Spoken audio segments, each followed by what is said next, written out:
Lucille Riaboff qui arrive.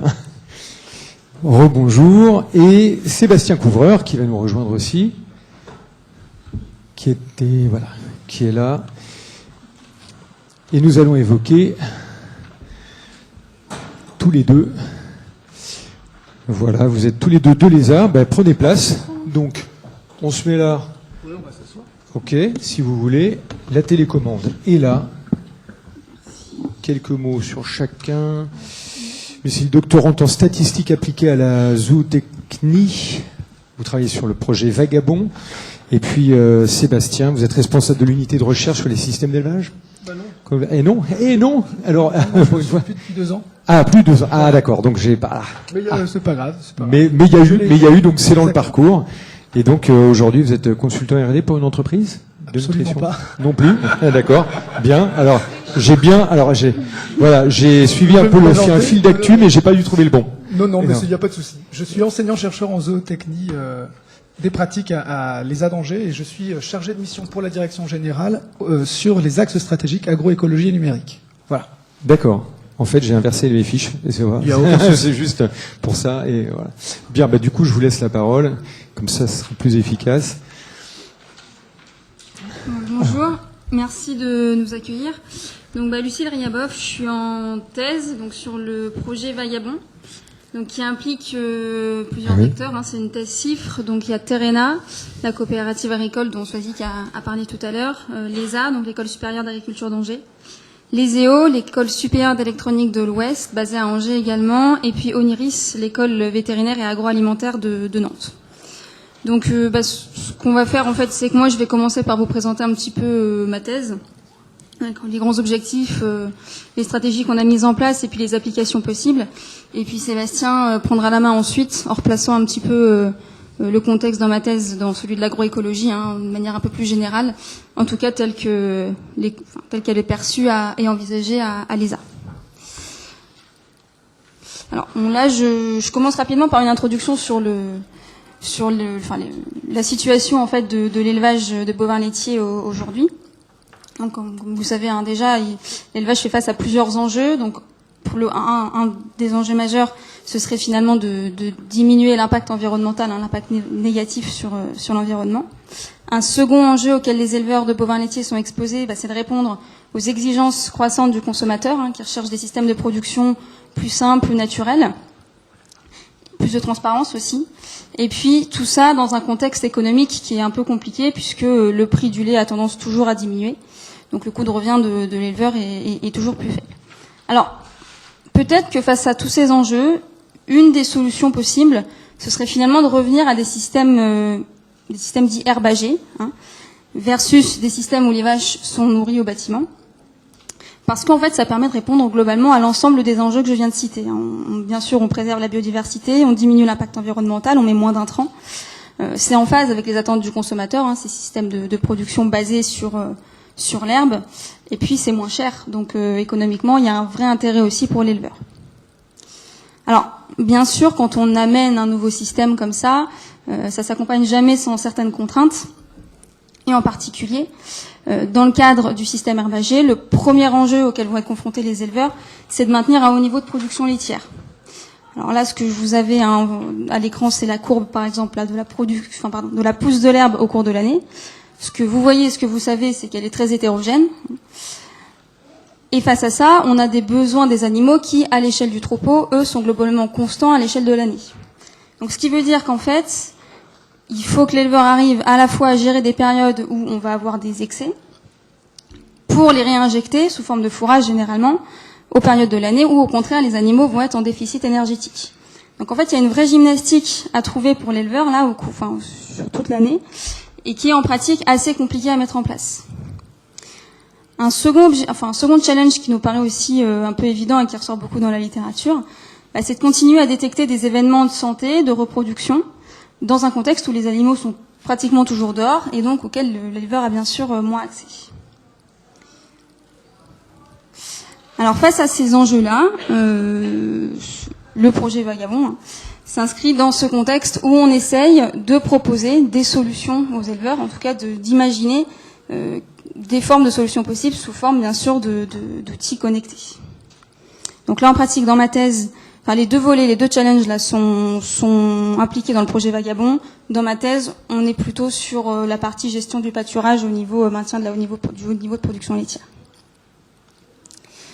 Alors, l'idée qu'on a eue, hein, qui revient déjà pas mal dans la littérature, c'est finalement de s'inspirer un petit peu de ce qui se fait en reconnaissant des activités humaines, où en fait on utilise beaucoup de capteurs d'activité, donc capteurs accéléromètres et capteurs GPS, hein, qu'on a tous, qui sont embarqués dans les smartphones, etc., et qui nous permettent de retracer de manière assez fiable, hein, le rapport d'activité qu'on a fait tout au long de la journée, qui permettent aussi de retracer nos déplacements, etc.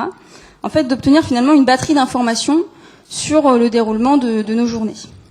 Et finalement, on pourrait peut-être transposer ça à l'élevage en équipant les animaux avec ce même type de technologie-là, ce qui nous permettrait par exemple, en utilisant un GPS sur les animaux, de retracer leur déplacement dans la parcelle, voir s'il y a une espèce d'organisation, quelque chose d'un petit peu logique ou pas. En utilisant des capteurs d'activité et en mettant en place des algorithmes derrière, on devrait pouvoir réussir à remonter du coup des comportements vraiment sur les animaux, dont on a déjà un petit peu parlé tout à l'heure, hein, type est-ce que la vache est couchée, est-ce qu'elle pâture, est-ce qu'elle rumine, est-ce qu'elle se déplace, etc. Et puis, en couplant les deux, d'ailleurs en couplant la partie algorithme et capteur d'activité et le GPS, on devrait même réussir à avoir des comportements géolocalisés sur la parcelle. C'est-à-dire savoir si finalement il y a des zones qui sont plutôt utilisées pour l'expression de certains comportements plus que d'autres. Voilà. Et puis alors l'étape suivante, ce serait d'essayer de coupler tout ça, des déplacements, des temps passés à réaliser certaines activités sur des espaces donnés, avec des éléments structurants de la parcelle, type les points d'eau, les haies, les arbres, etc. Et même avec la végétation de la prairie. Voilà un petit peu tout le contexte général. Et bien sûr, cette idée finalement d'utiliser des technologies qui existent déjà pour d'autres contextes et de les appliquer, de les utiliser en élevage pour répondre à une problématique donnée et ciblée, c'est en plein dans l'agriculture de précision. C'est entre autres l'une des définitions. Et donc nous, on est plutôt sur l'élevage de précision particulièrement. Alors très concrètement, dans ma thèse, ce qu'on a fait, c'est qu'on a équipé donc des vaches avec un capteur au cou, là, qui contient un capteur GPS et un capteur d'activité, donc un accéléromètre, qui nous renvoie une donnée brute. Ensuite, sur la base de ces données d'activité, on a mis en place un algorithme. Donc c'est là moi surtout que j'interviens, hein. C'est surtout sur la partie développement de l'algo. Donc pour ça j'utilise deux grandes techniques. Une technique qui s'appelle le traitement du signal, où là on est vraiment sur le traitement de la donnée brute extraite du capteur. Et puis la partie machine learning, donc avec des algorithmes dont on a déjà évoqué ce matin, type les forêts aléatoires, etc. Je suis pas allée sur le deep learning, par contre je suis restée sur des méthodes de machine learning. Et puis à partir de cet algo-là, donc remonter en continu des informations sur le comportement des animaux, donc des comportements, comme je le disais, hein, qu'on se représente bien, type une vache qui marche, qui pâture, etc. Et ce qu'on se dit, donc, c'est qu'en combinant ces données-là de comportement avec un GPS et en faisant le lien avec la structure et la végétation de la prairie, peut-être qu'on pourrait amener des éléments de réponse autour de la gestion du pâturage, soit pour la recherche zootechnique, soit pour une optimisation de la gestion du pâturage en élevage commercial. Alors, au passage, ces capteurs-là, hein, on en a déjà parlé dans la présentation qui précède, ça existe déjà finalement des capteurs qui permettent de prédire des comportements, etc. La raison pour laquelle on a voulu recommencer ce travail-là, repartir de la donnée brute, etc. En fait, il y a deux grandes choses. Le premier, c'est qu'on a du mal finalement à prédire beaucoup de comportements à partir d'un unique capteur fixé à un unique endroit. Autant si on combine des capteurs à différentes positions des animaux, on peut réussir à faire remonter un certain nombre de comportements, une gamme assez étendue. Autant si on reste à un seul capteur, ce qui est beaucoup plus pratique, hein, bien sûr, pour l'éleveur, pour l'expérimentateur, etc. C'est plus compliqué aujourd'hui d'aller prédire suffisamment de comportements assez fins. Or, on en a clairement besoin pour proposer derrière des améliorations dans la gestion du pâturage. Et puis le second volet, qui est un peu compliqué encore dans la littérature, c'est la généricité des algorithmes développés. C'est-à-dire que ce qui se passe, c'est que si on entraîne des algorithmes à prédire des données issues de 5 vaches et qu'on essaye ensuite de faire une prédiction sur les 5 mêmes vaches, ça va très bien se passer. Par contre, si j'entraîne sur 5 vaches et que je vais en chercher 5 autres pour faire la prédiction, tout de suite ça se passe beaucoup moins bien. Et bien sûr, pour une application derrière en élevage, il faut que ces algorithmes-là soient génériques, c'est-à-dire fonctionnent avec n'importe quels animaux de n'importe quel élevage. Voilà, donc ça c'est encore une limite dans la littérature, et c'est pour ça qu'on a voulu repartir vraiment du départ, à savoir travailler avec la donnée brute. Alors là, je vous montre juste concrètement ce qu'on peut faire avec ce type d'algorithme-là. Donc là, je reviens sur une expérimentation qu'on a fait l'année dernière au mois de mai. Donc on était allé dans une ferme commerciale dans laquelle on avait équipé 29 animaux sur les 71 animaux du troupeau. C'est un système avec un robot de traite. On avait suivi les animaux pendant 5 jours en continu, qui correspond à un cycle complet de pâturage. Et on avait travaillé sur une parcelle qui était diversifiée. Donc quand je dis diversifiée, c'est en termes de végétation. On avait identifié 9 profils floristiques différents dans la parcelle. Et également en termes d'éléments structurants. Donc là, la flèche qui vient d'apparaître, c'est l'entrée de la parcelle. Ce qu'on avait dans cette parcelle-là, c'était des zones un peu marécageuses, là, qui sont symbolisées par les parties bleues. Des arbres, dont un qui était surtout accessible par les vaches, c'est celui qui a le rond un petit peu plus gros. Et puis une zone de fort des vers ici, qui était difficilement accessible aux animaux. Et donc on a regardé un petit peu comment les animaux se comportaient sur cette parcelle-là. Alors, en utilisant seulement le GPS, donc la partie géolocalisation uniquement, on peut sortir finalement ce type de carte-là. Donc là, ce que vous voyez, ce sont les animaux, la fréquentation des animaux sur la parcelle au premier jour. Donc ce que vous voyez, c'est qu'ils sont à peu près tous au niveau de la flèche. Autrement dit, il y a peu d'exploration le premier jour. Finalement, elles rentrent sur la parcelle, elles vont pas beaucoup plus loin. Au deuxième jour, elles commencent à s'éloigner un petit peu de l'entrée. Elles poussent un petit peu plus vers le fond. Au troisième jour, on a 2 groupes qui se distinguent, un groupe plutôt vers l'entrée, un groupe plutôt vers le fond. Au jour 4, elles commencent à descendre, si vous voyez, dans les 2 extrémités, là, les 2 appendices de la parcelle qu'elles avaient très peu visité les jours précédents. Et au dernier jour, elles vont visiter le coin à droite. Elles vont visiter le coin à droite qu'elles avaient très peu visité sur les jours précédents. Donc, ce qui en ressort, c'est qu'on a une fréquentation qui est hétérogène au cours du cycle de pâturage, avec une vraie logique exploratoire des animaux, finalement. Ensuite, si on combine le GPS, les données d'activité et l'algorithme qui permet de prédire des comportements d'animaux, on peut sortir également ce type de carte-là. Donc ça, ce sont des comportements géolocalisés. Quand vous voyez un carré vert dans cette parcelle-là, c'est la même. Ça veut dire que majoritairement, ce carré-là, cette zone-là de la parcelle a été utilisée pour le comportement de pâturage chez les animaux. Si un carré est jaune, c'est qu'elles ont majoritairement ruminé à cet endroit. S'il est bleu, c'est qu'elles ont majoritairement été immobiles, sans rumination. Et s'il est orange, c'est qu'il y a eu du déplacement. Voilà. Ce qu'on voit, c'est qu'au premier jour, il y a globalement du pâturage partout, plutôt du côté de l'entrée de la parcelle, ce qui est cohérent avec ce qu'on vient de voir en termes de fréquentation. Si on regarde au jour 2, les animaux poussent un petit peu plus dans le fond, mais toujours visiblement avec la motivation de pâturer. Au jour 3, on retrouve à peu près ces 2 groupes, vous savez, à l'entrée et plus au fond de la parcelle qu'on avait déjà sur les fréquentations, avec apparemment toujours une volonté de pâturer. Au jour 4, ça devient déjà moins évident. Si vous voyez, il y a quand même beaucoup plus de bleu et de jaune qui apparaissent et moins de vert, ce qui veut dire que là, on a des comportements de rumination et de repos qui s'installent de plus en plus. Et puis au jour 5, on peut plus du tout dire que le pâturage est dominant. Autrement dit, si les vaches occupent la parcelle à cet endroit-là, occupent la parcelle à ce moment-là, c'est pas tellement pour pâturer, c'est plus pour des activités de repos, de rumination, etc. Donc ce que vous voyez, c'est qu'on a une réelle dynamique exploratoire également, qui est en lien avec la fréquentation des parcelles, avec apparemment une vraie motivation à pâturer au jour 1 et 2, qui semble s'estomper à partir du jour 3, pour n'être plus du tout dominant au jour 5. Et si vous regardez aussi, à partir du jour 2, l'arbre là qui est représenté par le plus gros rond, est toujours occupé pour des activités de rumination. C'est aussi un point qui était toujours rouge sur les cartes précédentes.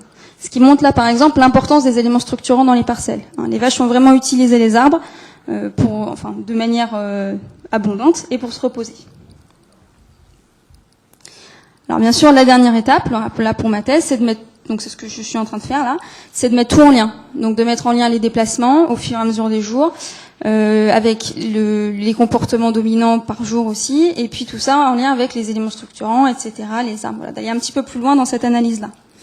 Et donc ce qu'on peut se dire en fait, c'est qu'avec ce type d'analyse, d'une part, on devrait pouvoir améliorer en fait la connaissance du comportement alimentaire chez les bovins laitiers au regard de la structure de la prairie et de la composition floristique de la prairie. Mais peut-être aussi qu'on peut aller encore un peu plus loin, c'est-à-dire aller vers l'outil d'aide à la décision, en particulier pour essayer de savoir à peu près à quel moment ce serait le plus pertinent de changer les animaux de parcelle. Ce qu'on peut se dire, c'est que finalement, si les animaux évoluent de manière dynamique sur une prairie, peut-être que lorsqu'elles vont se retrouver en situation limitante, lorsqu'il n'y aura plus assez d'herbe, plus assez de ressources, on va avoir un pattern en fait de dynamique exploratoire, un pattern de comportement qui va s'exprimer. Et peut-être que c'est ça finalement l'indicateur, un indicateur potentiel du changement de parcelle. Voilà comment on peut aller vers le AD, mais pour ça, il faudra reconduire cette étude, aller un peu plus loin, parce que là, on n'a jamais été en situation limitante. Donc on peut pas conclure comme ça. Par contre, voilà, l'idée d'observer une dynamique exploratoire, c'est peut-être de bon augure pour reconstruire cet outil de la décision à terme. Voilà. Et moi, je crois que j'ai fini pour ma part. Donc, oui. La main, Sébastien. Alors moi, je change radicalement de sujet.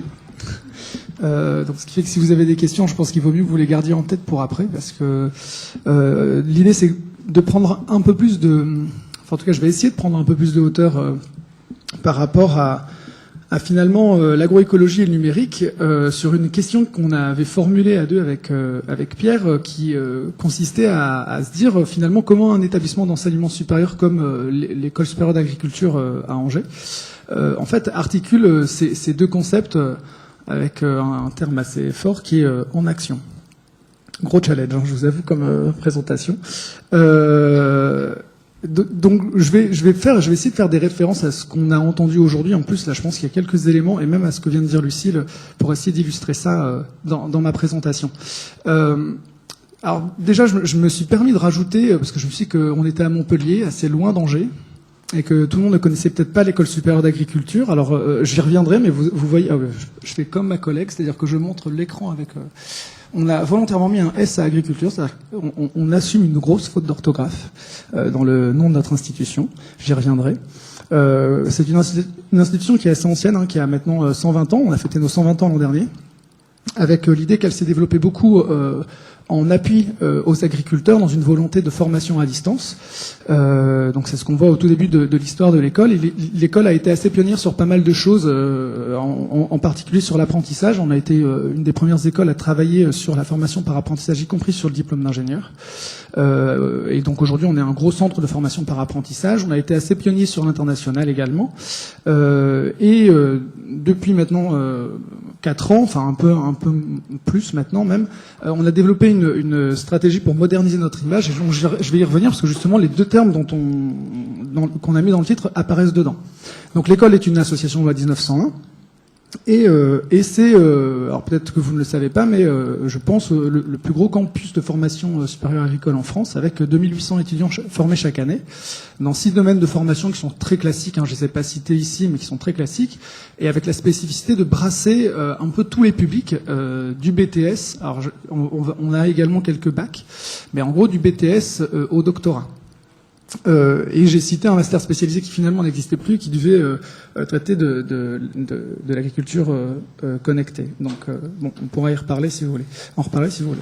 L'autre élément intéressant de l'école, c'est qu'on a développé une activité de recherche depuis maintenant une petite trentaine d'années, qui n'existait pas avant, avec 5 unités de recherche qui brossent pas mal de champs de l'agroalimentaire jusqu'au paysage, avec des entrées à la fois en sociologie, en production végétale ou animale, et avec l'idée d'essayer de travailler à la fois sur les territoires et les filières.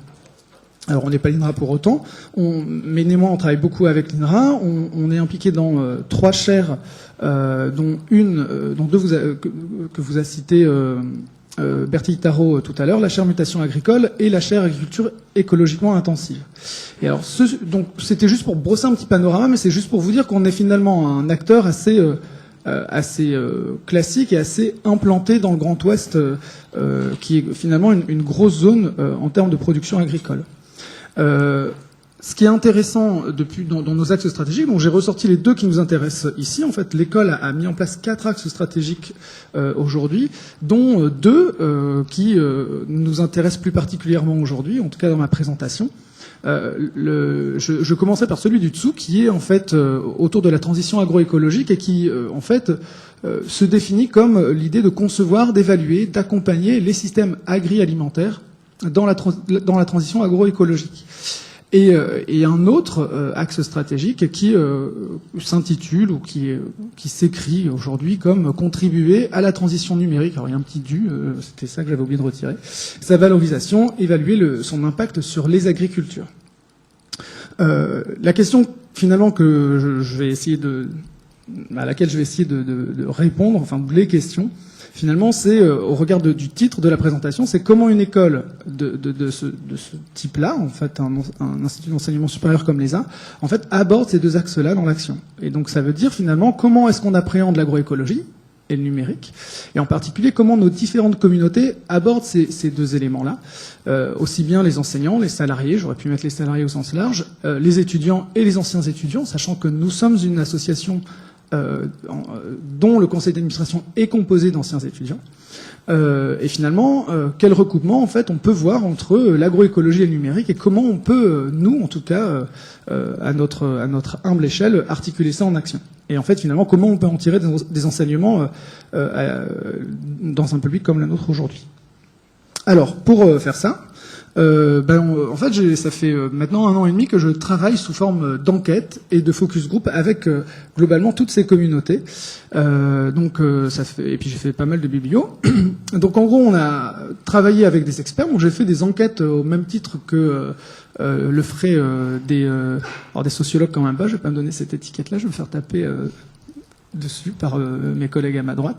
Mais l'idée, c'est qu'en fait, j'ai travaillé auprès d'experts, entre guillemets, au sein de l'école, avec des méthodes qui sont adaptées de l'analyse sensorielle, en fait, sur ce qu'on appelle les tri libres.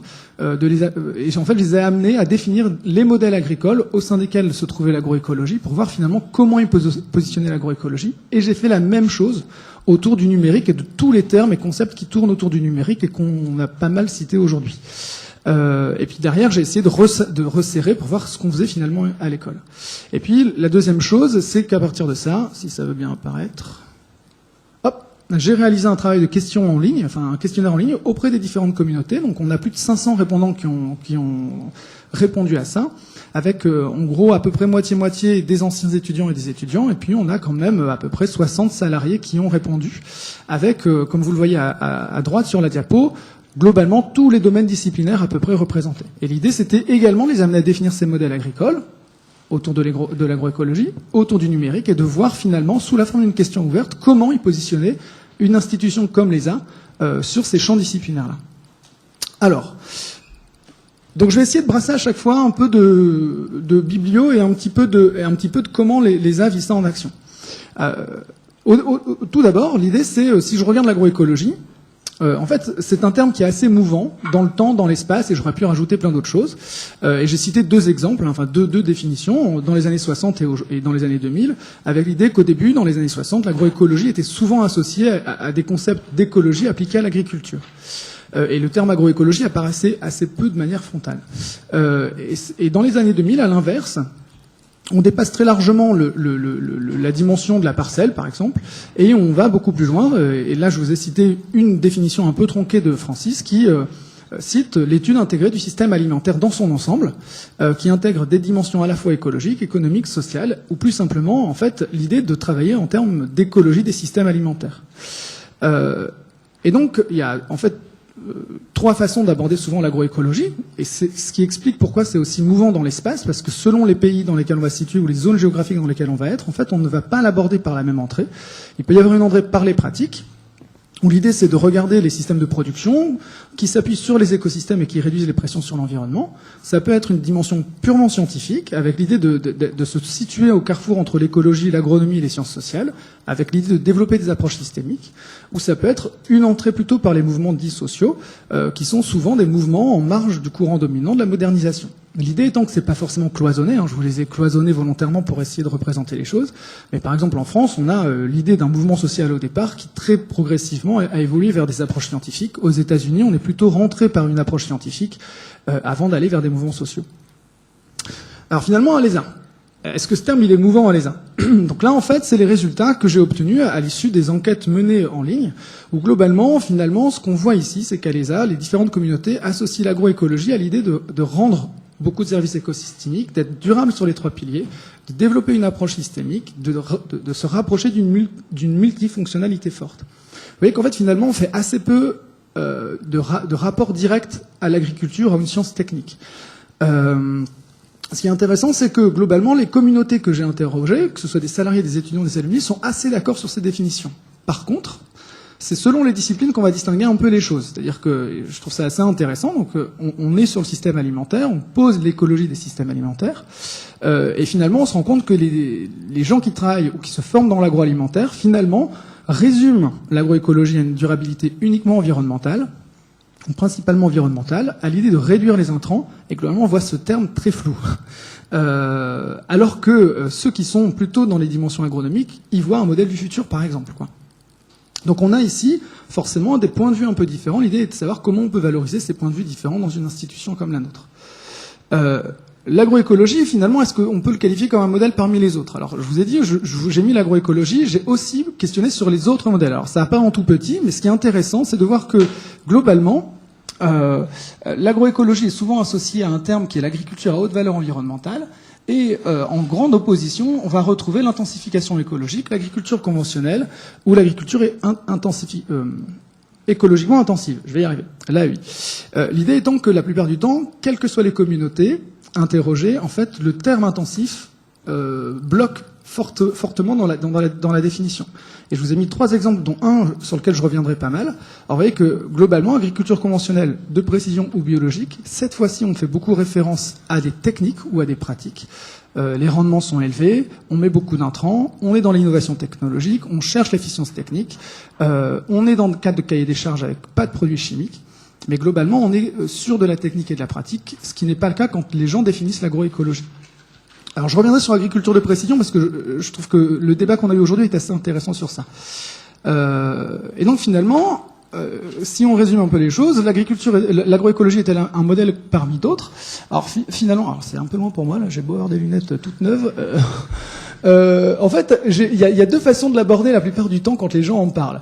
L'idée, c'est de dire, soit en fait, on répond à une demande qui est de produire des produits de qualité, qui respectent les terres, les hommes, les animaux, les végétaux, etc., etc. Versus des gens dans l'entretien qui définissent l'agroécologie comme l'idée de développer des logiciels d'analyse, des outils pour optimiser encore plus les productions et produire en limitant le gaspillage des ressources, notamment l'eau. Ce qui est intéressant, c'est qu'en fait, ça ramène. Alors, j'ai beaucoup de ça dans les réponses. Ça ramène en fait à 2 façons de voir l'agriculture. Alors, c'est un cadre de lecture que je trouve assez intéressant et je trouve qu'on peut remobiliser dans les échanges qui ont eu lieu aujourd'hui, qui en fait vient à positionner 4 façons d'aborder l'agriculture selon 4 visions du monde. Donc, c'est un papier de Cyril Rigolo que je trouve plutôt intéressant en français, si ça vous intéresse. Et qui, en fait, définit 4 façons de voir l'agriculture. Je vais en parler que de 2. Moderne, postmoderne, traditionnelle ou intégrale. Dans la partie moderne, en fait, la vision de l'agriculture est souvent très associée à ces mots-clés-là, c'est-à-dire sécurité alimentaire, développement durable. C'est souvent des arguments développés qui sont indissociables des sciences, on va dire, agronomiques classiques, avec une recherche d'efficience, de multiperformance, d'intensification écologique. Et donc la notion d'impact est très forte dans cette vision-là, avec finalement de grands espoirs qui sont fondés dans les nouvelles technologies. Donc ça veut dire que souvent les gens qui se réfèrent à l'agroécologie de cette manière-là, en fait, vont souvent se référer dans ces champs-là en termes de vision du monde ou vision de l'agriculture. Versus... Alors, faut pas que je dise versus, parce que justement, je ne veux pas les opposer. L'idée qu'on peut aussi aborder l'agroécologie dans une dimension plus systémique, avec l'idée de l'associer plutôt à des questions de souveraineté alimentaire, l'idée de garder intègre la diversité des contextes territoriaux et de la prendre en compte dans l'acte de production, l'idée de considérer la nature comme un partenaire en termes de services écosystémiques, avec une R&D pluridisciplinaire et participative, on en parlait encore dans la présentation juste avant, et d'intégrer des dimensions sociales au développement.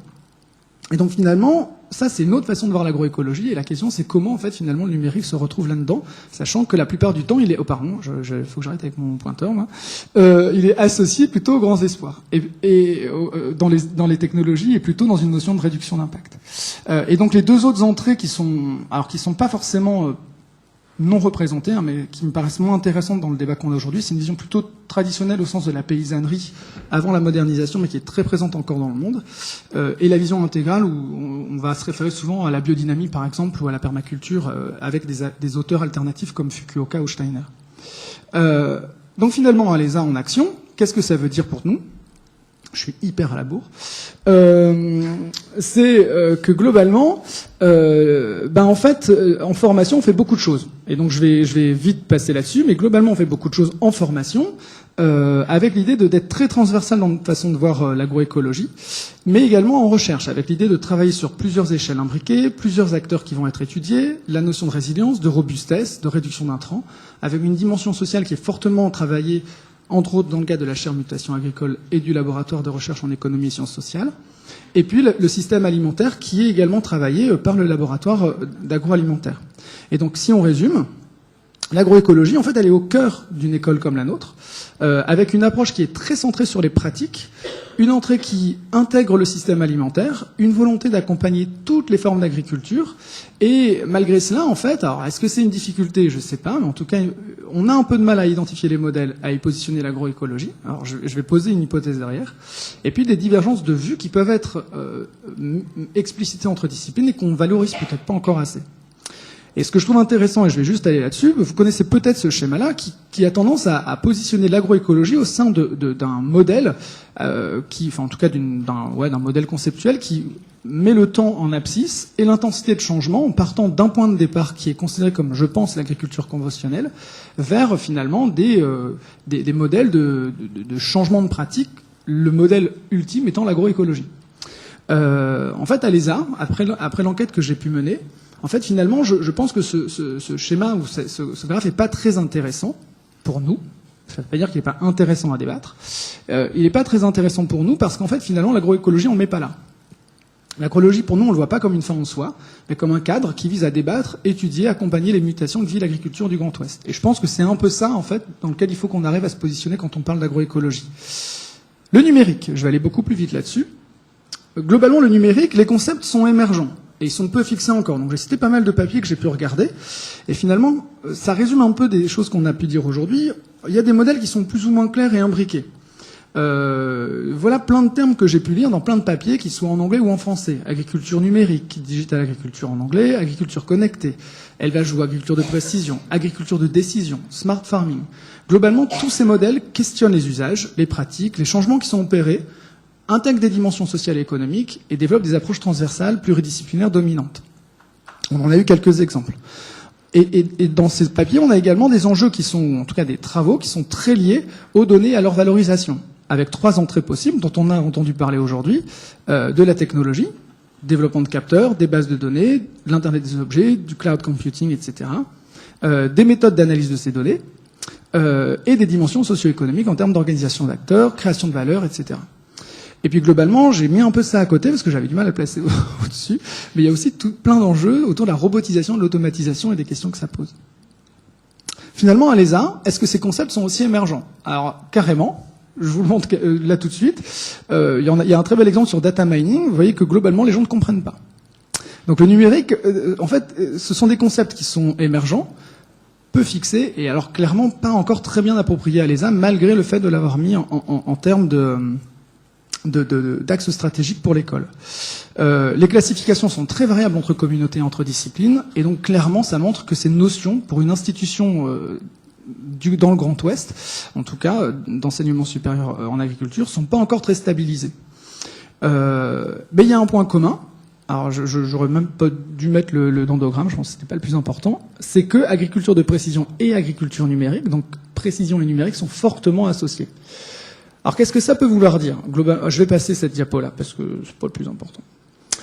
Qu'est-ce que ça veut dire pour nous, finalement? Si je m'arrête à une approche par champ ou par axe, et je pense que c'est assez souvent le cas quand on va parler d'agroécologie numérique plus globalement, c'est-à-dire que ça dépasse, je pense, un peu les uns.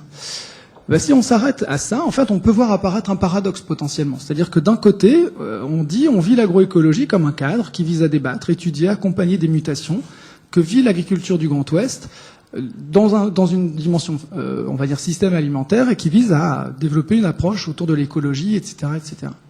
Et puis de l'autre côté, quand on interroge les gens, quand on parle d'agriculture numérique, c'est assez peu stabilisé, ça va souvent être associé à l'agriculture de précision. Et j'ai mis entre parenthèses, volontairement, est-ce que c'est uniquement une question de réduction d'impact? Et finalement, est-ce qu'on est uniquement dans une vision moderne de l'agriculture? Alors en fait, forcément, c'est plus complexe que ça. Parce que si j'interroge les gens, toujours, personne n'oppose agroécologie et numérique. Alors de manière surprenante, je pourrais dire, il y a un paradoxe, les gens les opposent dans leur façon de parler des choses.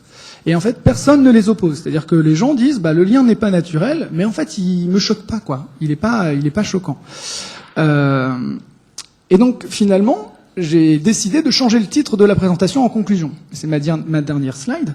Je pense que, finalement, une école comme l'ESA, plutôt que de se dire l'agroécologie est à l'épreuve du numérique, clairement, je pense qu'une institution comme l'ESA, vu sa maturité, se positionne plutôt comme un acteur qui permet de mettre le numérique à l'épreuve de l'agroécologie dans des projets interdisciplinaires. L'exemple de la thèse de Lucille Riaboff en a un exemple concret, c'est-à-dire que l'ESA contribue avec l'École supérieure d'électronique de l'Ouest, Oniris et une coopérative à se poser des questions de manière interdisciplinaire sur le rôle du numérique dans la transition agroécologique, en particulier ici d'une coopérative du Grand Ouest.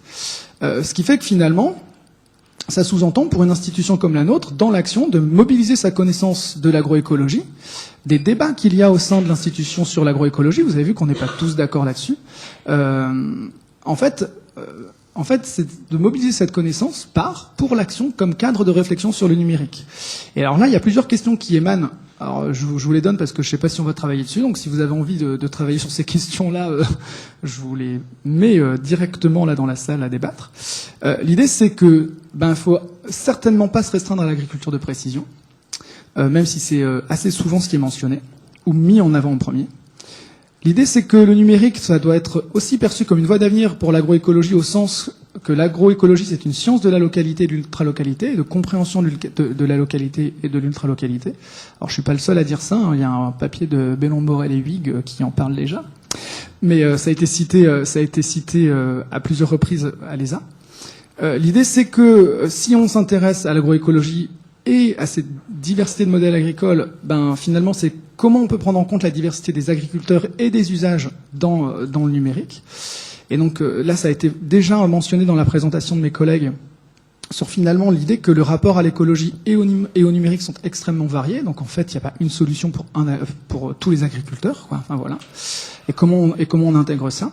L'idée étant aussi que, par exemple, on voit dans le Grand Ouest se développer des systèmes de traçabilité par le numérique qui se veulent majoritaires, voire quasiment exclusifs. Comment on fait si ça exclut des agriculteurs qui finalement ne sont pas adaptés à cette transition du numérique? Et finalement, comment on aborde la question de la limitation du savoir empirique et du savoir-faire empirique quand on est dans le développement du numérique, alors que l'agroécologie se pose plutôt sur l'idée de valoriser ce savoir-faire empirique par la recherche participative. Et enfin, dernier élément, c'est que finalement, alors c'est pareil, ça a été mentionné sur une des présentations juste avant, l'idée étant de aussi se poser des questions sur comment on peut contribuer finalement en tant qu'institution d'enseignement supérieur et de recherche agronomique. Donc comment on peut contribuer ou étudier le débat public sur des questions d'ordre éthique liées au développement du numérique en lien avec l'agroécologie. Alors j'ai mis quelques exemples qui sont souvent cités, sur lesquels on est sollicité à l'ESA ou sur lesquels on débat. Par exemple, l'idée que finalement on voit apparaître de vrais débats sur la question d'animal-machine qui est liée à l'élevage de précision. Comment on aborde ça dans une dimension agroécologique et en particulier dans le cas de controverses autour de l'élevage? Comment on met en tension un modèle qui se réfère à la parcimonie, l'agroécologie, avec un modèle qui consomme de plus en plus de ressources, le développement du numérique. Tout ça, ce sont des questions qui clairement sont apparues à plusieurs reprises et qui, à mon avis, méritent d'être traitées également dans le cadre de discussions comme ça là. Et en tout cas, c'est comme ça, je pense qu'à l'ESA, on envisage de mettre à l'épreuve de l'agroécologie la question du numérique. Voilà. Merci beaucoup. Alors, merci. Merci à vous. Peut-être question sur... voilà, tiens. Hop. Philippe. Merci, oui. Est-ce que vous ne pensez pas que dans la certaine ambiguïté qu'on perçoit entre l'agriculture numérique et l'agroécologie, il n'y a pas aussi un effet lié au fait qu'il y a en fait deux dimensions bien différentes dans l'agriculture numérique? Il y a d'une part des outils de la décision numérique qui tendent quand même à conserver plutôt une approche réductionniste, parce que tout simplement c'est des outils informatiques qui poussent à ça et qui du coup poussent dans l'angle agriculture de précision et simple réduction d'impact. Et puis d'autre part, tout l'aspect réseaux sociaux qui, lui, sont plus l'outil privilégié pour l'échange de partage d'expériences qui correspondrait à une conception plus large de l'agroécologie. Ouais. Oui, tout à fait. Et je rajouterais même, dans l'idée de l'ultra-localité, c'est aussi notre capacité à beaucoup mieux décrire des environnements de manière très fine, à des échelles très fines également, quoi. Et que les capteurs sont pas forcément que sur la parcelle. Enfin, ça peut être beaucoup plus large que ça. Et donc, ça peut contribuer aussi à des bases de données beaucoup plus vastes. Enfin, on en a parlé ce matin. Il y a eu des débats là-dessus. Et je pense qu'il y a aussi l'idée de mieux caractériser les environnements de production, effectivement. Oui. Je vais vous laisser le micro après. Le micro demeure. En fait, c'est juste sur la dernière phrase. C'est le modèle qui consomme de plus en plus de ressources en parlant du numérique. Alors, je suis d'accord avec vous. Enfin, ça doit être une inquiétude pour nous. Hein. J'ai donné des chiffres tout à l'heure, et c'est vrai que cet aspect massif, ça a été un des défauts de certaines grandes innovations de l'agriculture. Les pesticides, c'est des grandes innovations. Les OGM, c'est des grandes innovations. Elles ont été très mal utilisées. Donc, il faut vraiment se poser la question des usages. Donc là, il ne faut pas qu'on meure aussi de cet aspect massif des données. Et je pense qu'il faut qu'on l'ait en tête. Mais quand même, le modèle numérique, c'est pas un modèle qui se met sur la consommation de plus en plus importante de ressources. La seule inquiétude qu'on puisse avoir, c'est celle-ci. Comment, enfin, le coût du stockage des données et le besoin. On peut stocker des données de manière énergétiquement très très propre si on les stocke sur des disques durs, mais ça veut dire que le compromis, c'est qu'on va pas les retrouver tout de suite. Voilà. Donc bon, c'était par rapport à cet aspect de consommer des ressources au niveau du numérique, alors que justement le numérique, enfin, est censé en faire économiser. Oui et non. Mais non, mais il y a un vrai débat là-dessus, c'est-à-dire que, enfin là, parce qu'on parle par exemple du stockage, mais il y a également des modèles de production de certains composants qui sont très consommateurs de terres rares, par exemple, avec des impacts environnementaux très marqués sur. La durabilité du modèle numérique est à questionner, je pense, quoi. C'est juste, voilà, c'est dans l'idée d'étudier comment le débat public se positionne sur ces questions éthiques-là, dans l'idée de pas se faire non plus dépasser sur ces questions. Voilà, c'est plutôt dans cet état d'esprit-là que je le mentionnais, je pense. Je suis d'accord sur le fait que ces questions ne sont aujourd'hui pas vraiment posées dans le débat public. Voilà, et ça dépasse largement l'agriculture. Enfin. Ah oui, c'est sûr. C'est YouTube qui est avec le Bitcoin, par exemple, le mining en Chine, c'est terrible. Voilà.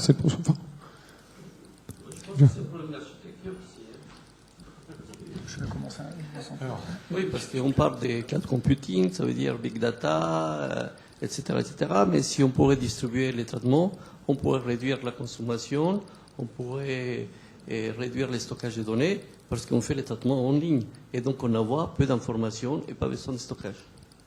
Et en plus, on réduit la bande passante. Alors, une question aussi, ici. Oui, comme je suis ici pour présenter l'INRIA, je ne peux pas laisser dire ces choses-là sans intervenir. C'est des questions sur lesquelles, en tant qu'Institut du numérique, nous, on est très concernés et on est vraiment ouvert à un travail. On a commencé ce travail-là en interne, à un travail avec les gens du domaine de l'agriculture, de l'environnement, du vivant, pour comprendre qu'est-ce que c'est un système résilient combinant un numérique dont on sait que ce qu'il est actuellement est tout sauf résilient et tout sauf durable. Comment on peut travailler pour le transformer dans un écosystème avec des systèmes agricoles vivants pour arriver à faire la vraie transition vers une société durable. On n'a pas les réponses.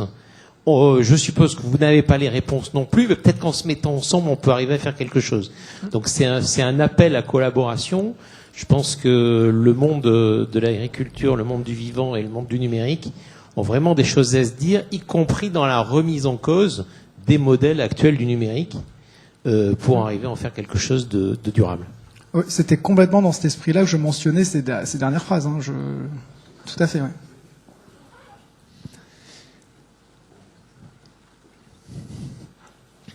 Alors, on parle de collaboration, on parle de voilà, de numérique. Peut-être. Oui. C'est cet ordinateur du futur, en fait. Le sujet, c'est de savoir si on va être capable d'imaginer des architectures d'ordinateurs qui permettent de faire un meilleur usage, en réalité, d'une certaine algorithmie pour un certain hardware. Donc, il faut revoir ces interactions. Il faut revoir la recherche peut-être d'une certaine façon. Et ça, c'est peut-être une question ouverte en informatique à l'aune de cette approche, puisque de manière générale, les informaticiens, ils aiment bien bosser avec des machines un peu standards, les pousser à leur maximum, utiliser les algorithmes qui vont tourner. Alors, il faut rajouter des cœurs aux machines. On rajoute des cœurs aux machines, on rajoute des cœurs aux machines. Et bon, il se trouve que maintenant, il y a tout un tas de nouveaux processeurs qui permettent de gagner un petit peu de temps, qu'on combine avec les autres. Mais enfin, il y a peut-être tout un travail, en réalité, de recherche en informatique qui est sur une nouvelle façon de concevoir l'ordinateur pour être plus économe en énergie, en réalité. Donc ça, c'est des choses qui sont des vrais sujets, qui sont des sujets INRIA notamment. Mais c'est vrai que les questions peuvent aussi venir de domaines d'application de l'informatique. Donc ça, c'est une chance, effectivement, qu'on ait des gens qui se posent ces questions en termes de formation. Il y a des questions qui vont être soumises depuis l'agriculture, depuis le domaine de la défense, depuis le domaine de l'éducation. Tous ces domaines-là posent des questions spécifiques qui peuvent être des questions qui sont traitées de manière au plus haut niveau en matière de conception des machines qui vont servir c'est ça, donc voilà. Bon. C'était un petit point pour rester dans votre ligne de raisonnement. Pas vraiment une clôture. Alors, autre question ou remarque? Bien, écoutez, merci à tous les deux. On peut vous applaudir bien pour cette dernière intervention. Et pour clore cette belle journée, eh bien, Véronique Belon-Morel. Alors, intervention, on va la mettre là. Oui. C'était à Philippe.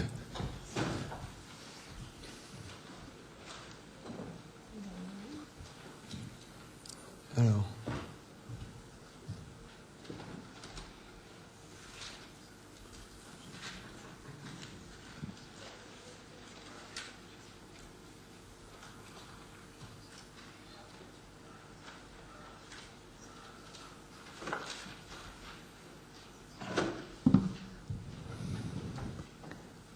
Très bien, merci beaucoup. Donc, j'espère qu'il reste encore des Parisiens dans la salle, parce que les Montpelliérains, ils connaissent bien ces diapos. Pas complètement. À la fin, il faut rester jusqu'à la fin, parce qu'il y a des nouveautés. Voilà. Donc, moi, je suis ravie de cette journée, qui a été très très intéressante, parce que elle nous a bien donné le temps, en fait, d'échanger. On était sur des formats un petit peu longs de présentation, donc voilà, c'est assez inhabituel et c'était très bien. Et je veux juste vous dire 2 mots donc sur l'Institut Convergence Agriculture Numérique Digitag que je dirige. Donc c'est un institut qui a été créé il y a 2 ans et demi, puisqu'on l'a lancé début 2017. Il compte 17 partenaires, donc vous avez ici les logos. Sur les 17, vous avez 8 partenaires professionnels, dont plusieurs ont fait des présentations aujourd'hui avec ITK et SMAG par exemple. Et puis bien de la recherche, de l'enseignement supérieur et du transfert. Alors, notre objectif, c'est de devenir une référence mondiale pour l'agriculture numérique. Bon, aujourd'hui, c'est un mot qu'on va entendre assez souvent, assez fréquemment. Quand on a démarré l'Institut, c'était un petit peu plus rare. Et à l'étranger, c'est des préoccupations qu'on ressent très fortement en Australie. Je crois qu'on est à notre 4e visite d'Australiens sur le thème de l'agriculture numérique, avec des centres de recherche collaboratifs là-dessus, la Nouvelle-Zélande, les États-Unis, l'Angleterre. Donc ça commence à diffuser très fort. Alors notre objectif, c'est de favoriser le développement, alors il manque un mot, c'est le développement harmonieux ou vertueux du numérique en agriculture. Et là, on va aller de l'acquisition des données jusqu'à leur exploitation et leur usage, et d'accompagner aussi les entreprises du domaine via la recherche, l'enseignement supérieur, la relation industrielle, ce en France et dans les pays du Sud. Alors pourquoi on s'appelle Institut Convergence? On s'est nous-mêmes posé la question, enfin c'était un appel d'offres Institut Convergence. Et en fait, la convergence qui était recherchée par le gouvernement, enfin lorsqu'il a lancé cet appel d'offres, c'était une convergence interdisciplinaire. Et donc les 10 instituts convergence qui existent en France et qui sont sur des sujets aussi divers que le cerveau, l'intelligence artificielle, ça c'est Dataya qui est dirigé par l'INRIA justement, et puis les migrations par exemple, sont tous le siège d'une forte interdisciplinarité. Et nous, on s'appuie sur 3 pieds, et vous le verrez à la fin. Donc, c'est les sciences pour l'ingénieur, les mathématiques, l'informatique, l'électronique, la physique, les sciences de la vie, les sciences agronomiques, et puis les sciences économiques, sociales, de gestion et le droit. Et donc, on a notre triptyque aussi, recherche, formation, innovation. Donc, je vais aller relativement vite là-dessus. En fait, on a organisé. Alors, notre recherche, elle doit vraiment être au service de l'agriculteur. On a éliminé tout l'aval, tout ce qui est transformation agroalimentaire et industrie agroalimentaire de notre sphère, bon, parce qu'on ne pouvait pas tout faire. Et l'agriculture numérique, pour nous, elle sert bien 2 objectifs. Le premier, c'est améliorer la production agricole. Et là, on va retrouver l'agriculture de précision très fortement, mais aussi, par exemple, le phénotypage rapide. On le retrouve dans cet aspect d'amélioration de la production agricole. Et le deuxième enjeu, c'est l'inclusion de l'agriculture dans la société. Donc, vous voyez, on dépasse l'agriculture de précision ou l'élevage de précision. Et on retrouve des notions qu'a évoquées Hervé Pillot ce matin. Il faut que l'agriculteur, aujourd'hui et demain, soit fier d'être agriculteur et que ce métier attire des jeunes talents. Donc, il doit retrouver du revenu agricole. Il doit retrouver une place sociale dans la société. Et ça veut dire être mieux inscrit dans les chaînes de valeur, dans les territoires, etc. Et donc, voilà, on s'interroge aussi sur les Suds, comment le numérique peut aussi accompagner le développement. On a parlé de l'Afrique ce matin et de l'accroissement démographique très fort. C'est un enjeu extrêmement fort en Afrique. Voilà, alors évidemment, on va aller nourrir de l'enseignement aussi et de la valorisation. Alors les chiffres ont été donnés ce matin, donc vous voyez, on a beaucoup de chercheurs et on va en fait appuyer nos actions autour de thèses que l'on va cofinancer. Donc vous avez 56 thèses qui vont être cofinancées par l'Institut. Et on a des thèses qui sont labellisées. Si quelqu'un a un sujet qui est déjà financé et qui s'inscrit bien dans les thèmes de l'agriculture numérique, on fait rentrer en fait le doctorant dans notre communauté et bon, ça lui donne droit à un certain nombre de services. Voilà. Bon, il y a aussi des bourses de master. Donc il y a 150 bourses de master qui vont être données et qui permettent de lancer des recherches, bien entendu, un petit peu moins ambitieuses. Voilà. Le deuxième pilier, c'est la formation. Donc là, on a créé une graduate school et l'objectif d'une graduate school, c'est de rapprocher les étudiants du monde professionnel. Donc à la fois au niveau master, rapprocher les masters des doctorants, rapprocher les masters du monde socio-économique qui les entoure. Donc on a 24 formations, une vingtaine de formations qui étaient existantes et 4 formations nouvelles. Et quelque chose d'important aussi, c'est une formation qui va être ciblée pays du Sud, donc qui est développée par Montpellier Supagro. Je vais vous parler aussi de l'Observatoire des usages du numérique. Ça, c'est un outil qui sert la formation, mais qui sert aussi la relation industrielle.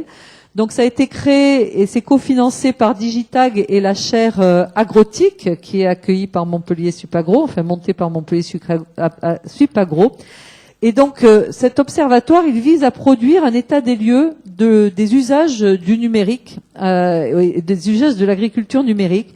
Donc quelles sont les technologies utilisées aujourd'hui, pour quel type d'agriculture, par qui, pour quelles applications. Et on sort 3 monographies par an. Donc, si vous allez sur le site Digitag, vous verrez, je crois qu'il y en a 8. Voilà, c'est sous cette forme-là. Et à chaque sortie, il y a un séminaire qui est donné. Donc, je vous invite à suivre. C'est tout à fait intéressant. Et donc, l'innovation, c'est quelque chose qui est très très important. C'est vraiment un fil rouge. On a peut-être plus que ces PIA, en fait, ces instituts. Convergence, ils ont été bâtis vraiment sur recherche et enseignement, mais l'innovation, elle est quand même très très présente. Et on a des dispositifs assez inédits pour faire de l'innovation, donc des sensibilisations aux étudiants, notamment faites par la SAT, qui va faire aussi du sourcing d'innovation, de la maturation, qui peut accompagner de la maturation. On a des hackathons, donc le prochain hackathon, il est organisé par l'ACTA, le 31 août, c'est un week-end, et ça sera dans le sud-ouest, donc c'est Acta Ferme. Voilà. N'hésitez pas à venir. On a aussi créé un pool de développeurs informatiques. Là, ça va commencer à partir de septembre pour accompagner les doctorants, surtout dans la dernière phase de leur thèse, pour faire des petits démonstrateurs hein, qui seront montrés au public. Bon, on a un lien avec un certain nombre de choses. Et de manière très illustrative, je voudrais vous montrer deux thèses en fait. Bon, il y en a une trentaine, hein, donc ça en fait peu, mais deux qui sont un petit peu sur le point de se terminer. Donc la thèse de Léo Pichon, qui a développé une méthode qui s'appelle la méthode des APEX pour suivre le stress hydrique. Et là, donc, si vous voulez, l'APEX, qu'est-ce que c'est? C'est la partie, donc c'est en viticulture. L'APEX, c'est la partie terminale du sarment. Et en fonction de la manière dont les feuilles s'organisent autour de cette partie terminale, on sait si la vigne a subi un stress hydrique ou pas. D'accord? Et donc aujourd'hui, il y a une méthode qui est développée dans laquelle la personne, donc c'est Léo Pichon ici présent, va échantillonner dans la vigne et avec son téléphone portable va cliquer sur une des trois images. Soit j'ai un apex qui est en développement, soit croissance arrêtée, soit la troisième image, c'est que là il est mort, quoi. Voilà, il est tombé. Et en fonction de ça, eh bien on arrive à donner une cartographie en fait du stress hydrique. Alors ça paraît rien du tout, donc vous pouvez aller le télécharger si vous voulez hein, sur voilà, vous avez l'adresse. Ça paraît rien du tout, mais il faut savoir que enfin les agronomes savent que la mesure du stress hydrique, c'est très stressant pour l'agronome aussi, parce qu'il faut se lever à 5 heures du matin et on va mesurer un potentiel de base avant le lever du soleil à 5 heures du matin avec une machinerie un petit peu difficile. Deuxième deuxième thèse donc labellisée qui se termine et qui fait l'objet aussi d'un développement, c'est donc le développement Pix Fruits. Et là, on va arriver on mesure en fait. Alors on le voit pas, hein, mais vous avez un manguier devant vous avec qui est couvert de mangue et avec le téléphone portable, on prend une photo. Le système identifie les fruits et en couplant ceci avec des cartes qui repèrent les manguiers, on arrive à mesurer en fait des rendements. Donc, soit à l'échelle de la parcelle, voilà, ça intéresse l'agriculteur, soit ça à une échelle régionale, soit vous voyez ici, et ça peut l'être aussi à une échelle d'un continent. Hein, donc c'est voilà, et ça c'est en train d'être développé avec le CIRAD. Donc c'est pour vous dire que les thèses, elles vont jusqu'à des développements très très concrets de technologies qui seront, on l'espère, utilisées. Ça montre aussi l'ouverture internationale de Digitag. Je vous avais parlé donc du fait qu'on est très tourné vers les Suds. Et il y a 1 mois et demi, on était à Dakar, donc pour Agrinuma, Agriculture numérique Africa. Donc une première conférence sur le sujet en Afrique. Et dernière image, je vais très vite, donc vous n'aurez pas le temps de tout lire, mais vous l'aurez, et puis c'est sur le site. C'est seulement les couleurs qu'il faut regarder. Je vous ai dit tout à l'heure, donc je vous ai mis 5 slides sur les sujets de thèse qui vont démarrer en 2019 et 3 couleurs, donc qui vous montrent en fait l'aspect pluridisciplinaire des recherches qu'on essaie de mener. Donc dans chacune des thèses, vous avez des encadrants, alors qui vont venir de communautés qui sont très différentes. Hein. Donc en vert, c'est les sciences de la vie, l'agronomie. En rouge, les sciences de l'ingénieur, maths, info, numérique. Et en bleu, les sciences économiques, humaines et de gestion et le droit. Et donc vous voyez ici un premier slot en fait de thèses qui sont plutôt entre les deux premières communautés. Ensuite, on passe sur plutôt du bleu. Hein, et il faut savoir que dans cet appel à projet, on avait un petit peu forcé, on avait dit il nous faut des thèses sur ces aspects-là. Donc on va en avoir même avec que du bleu. Voilà. Donc du bleu et puis le rouge. Donc c'est les gens qui vont travailler sur les aspects numériques. Alors là, il y a que du bleu, mais c'est quand même du pluridisciplinaire ou de l'interdisciplinaire parce que les sciences de gestion, les sciences économiques, les sciences sociales, c'est pas la même chose. Voilà. C'est les mêmes communautés. Là, on va retrouver des connexions entre des des mathématiciens, des informaticiens, beaucoup, Marie-Laure Munier par exemple, Maglone Tesser, et puis des agros. Et pour terminer, encore cette collaboration-là. Et vous voyez aussi, il y a une des thèses là qui est sur le bien-être animal, donc ça rentre complètement dans l'agroécologie. Hein. C'est une question là aussi sur laquelle on a poussé pour avoir des thèses qui s'intéressent à ce sujet-là. Notre objectif, c'est bien de mettre le numérique au service de la transition agroécologique. Hein. Alors il y en a même qui ont parlé d'agroécologie numérique. Je crois que ça conclut bien la présentation précédente. C'est peut-être ça qu'il faudra vendre demain, l'agroécologie numérique, parce que je suis ravie d'entendre qu'à Angers, les gens n'opposaient pas l'agroécologie et le numérique. Mais hélas, on entend quelquefois des gens qui opposent l'agriculture biologique et le numérique, l'agroécologie et le numérique, alors que c'est pas du tout les mêmes dimensions. Voilà, c'est une autre dimension. Donc c'est des représentations qui font que on les oppose, mais l'agriculture biologique et l'agroécologie auront grand besoin du numérique parce qu'on aura besoin d'observation, beaucoup d'observation, et c'est des agricultures qui vont être extrêmement précises. Voilà, j'ai terminé et restons connectés. C'est le vœu le plus cher que je fais après une telle journée, en remerciant la NRT. Eh bien, merci beaucoup.